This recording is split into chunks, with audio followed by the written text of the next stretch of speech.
Hello, my name is John Neal and I'm going to make this wooden box out of hardwoods. And the first thing to do, put the apron on. If you do put an apron on, make sure you don't have anything hanging out. So these tabs, which I tie at the front, I will tuck in so they don't get caught up in any machinery. But first, a quick cup of tea, of course. Always essential to start well. Now these clamps are holding together some strips of wood which I'm going to make into the lid. There's stained oak, some cedar wood and some beech wood there as well. I'm going to leave it long like that so it will go through the next machine properly. Let's just put the clamps back. I find these clamps very useful. They're wide and I've extended the handles with some tape. Right, this is the planer and it's one of my favourite machines. Those surfaces have got candle wax on them to allow the wood to go through easily. This first pass is just to find the height and grab the rollers, so nothing's being cut at the moment. And then I can set the rollers down a little bit further and start to cut.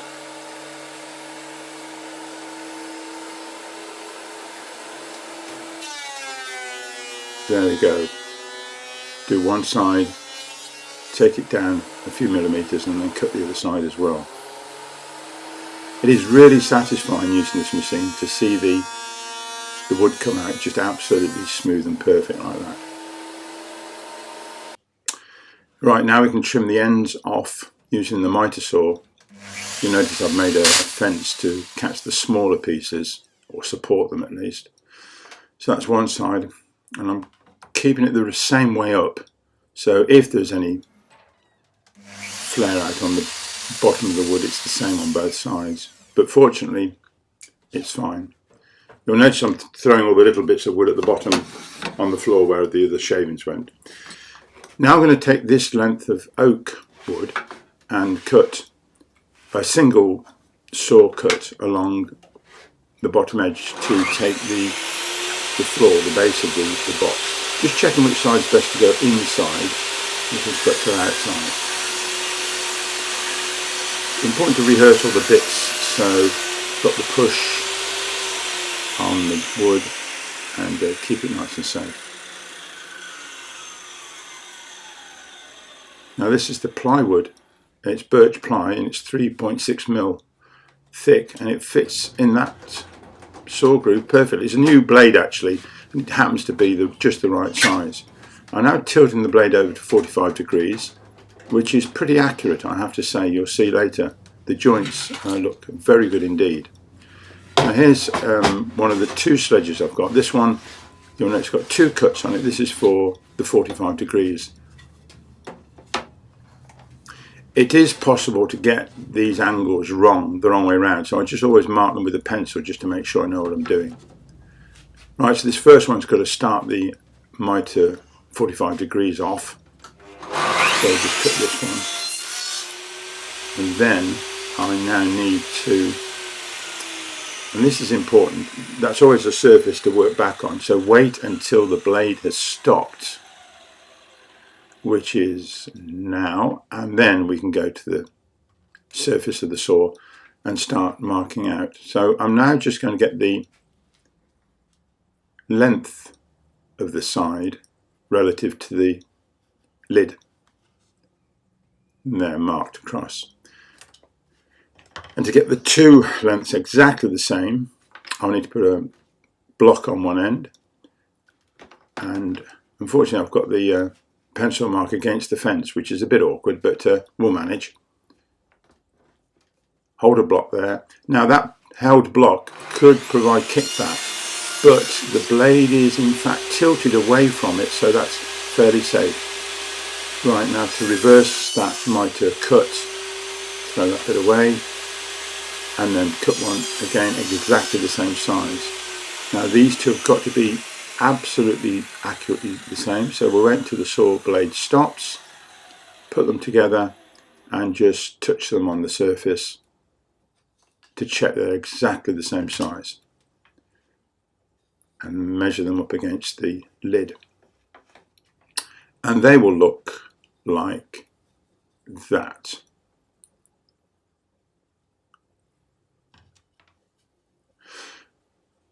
Now all we need to do is trim the end of this back to the other mitre. So just take that end off, throw that away, and now measure up for the shorter of the two sides.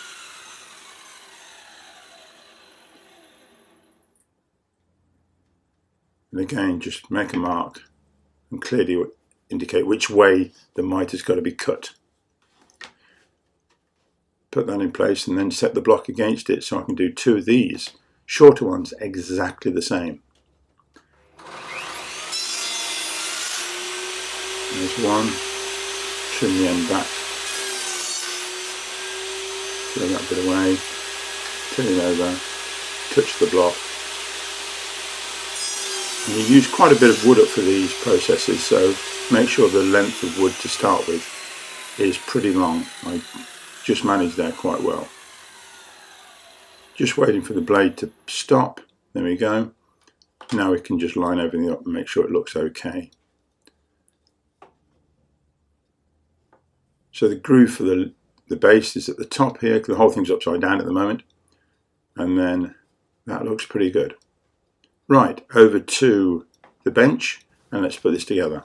But first, I've got to cut the plywood for the base. It's 3.6mm,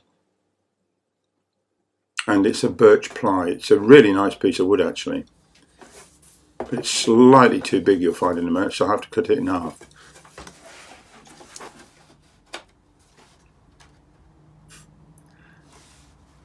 Right, you've got to fill the whole of the groove, the rebate, with the ply, the full length. If it's too short, it doesn't work, so it's got to be pretty accurate. Well, let me just cut the whole thing in half to start with, almost touching the fence at the back, but not quite, so it doesn't catch.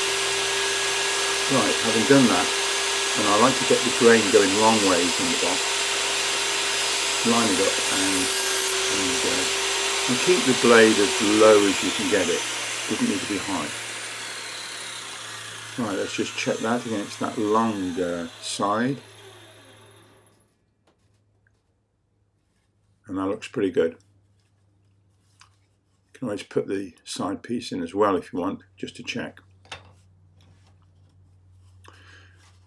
But now we'll put the shorter side and measure that up against the ply. Completely fill the groove from that end to the other. Just pull it down so it holds still and mark where that's got to be cut. And then cut it slightly big if you have to, and then you can always take a little bit off. So just check that looks okay.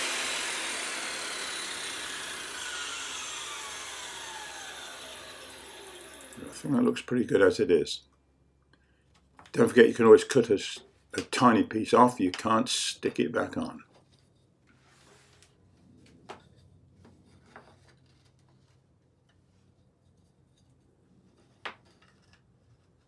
This is important to put all the parts together and make sure there are no gaps.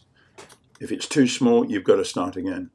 But if it's the right size, it should all fit together and those joints be nice and tight. Right, over to the bench and let's stick this together. So those are all the four parts and the floor of the box. I'm just going to use some white glue, PVA wood glue, and I put a generous amount on the two ends of the short sides on both of those, and that is enough to hold the whole lot together. It's quite a warm day, so the glue will set pretty quickly.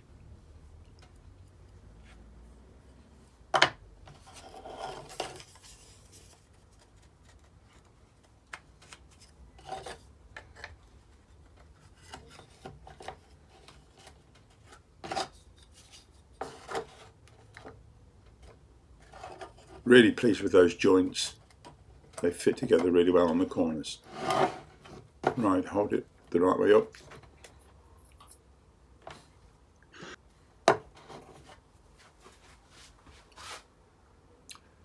And then just to hold it in place, a couple of elastic bands.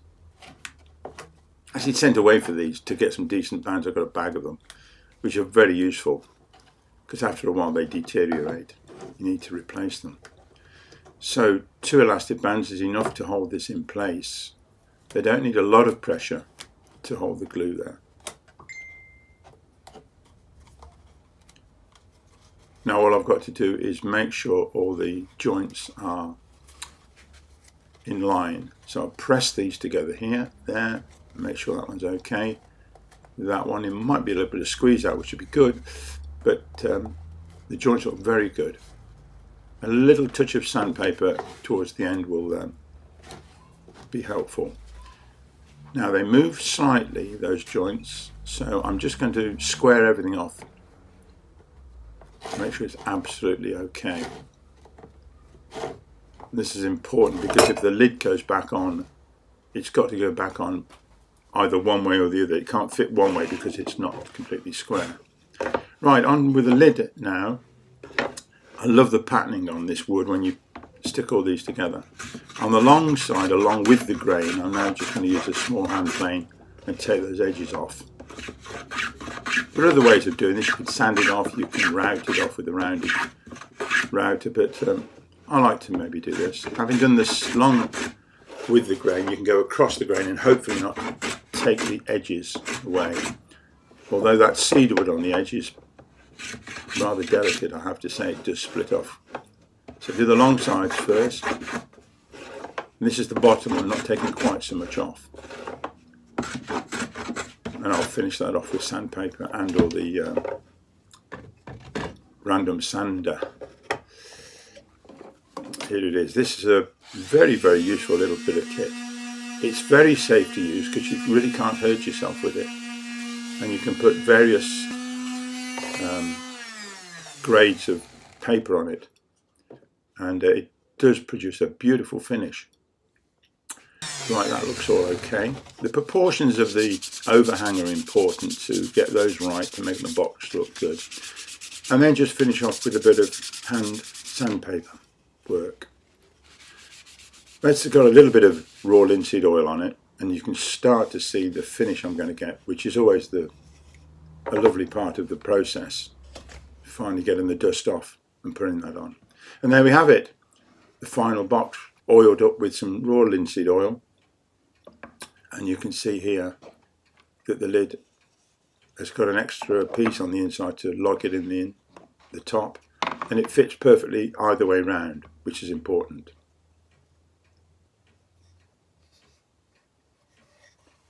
But really pleased with those corner joints, just on the quality of the table saw which cut them. Now that could be used for potpourri, matches, salt and pepper, all sorts of things. My wooden box.